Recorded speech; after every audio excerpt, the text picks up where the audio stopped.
Now on to Washington, some major revelations on the January 6th attack. Former Republican Congressman, that's Denver Riggleman, a former advisor to the January 6th committee, told 60 Minutes' Bill Whitaker last night about possible evidence and a connection to the Trump White House that we have never seen before. Scott MacFarlane is on Capitol Hill with more on that part of the story. Scott, good morning. It was a very interesting conversation last night. It sure was, Gayle. Good morning. The January 6th Select Committee is promising new revelations at its hearing Wednesday, but this comes as its former investigator makes strong allegations of an attempted coup on the 6th.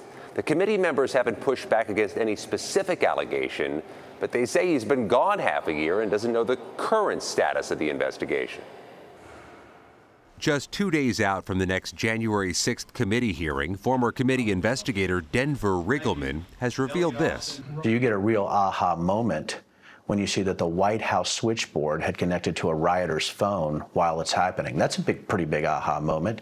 You get an aha. Wait a minute. Someone in the White House was calling one of the rioters while the riot was going on? On January 6th, absolutely. And you know who both ends of that call? I only know one end of that call. I don't know the White House end.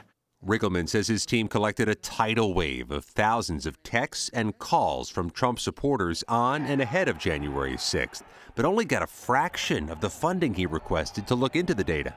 Members of the panel pushed back. That's one of thousands of details that obviously the committee is aware of. Arguing Riggleman, a one-time Republican congressman, departed the committee staff in April and has limited knowledge of the panel's investigation. And without the advantage of the additional information we've gathered since he left the committee, you know, I think poses real risk to be suggesting things. This weekend, members of the committee also leveled criticism at the Department of Justice for the pace of its investigation and for asking the committee for its records. My first reaction when we got the request, turn over all your files to us, was, why don't you have your own damn files? Why haven't you been conducting your own investigation?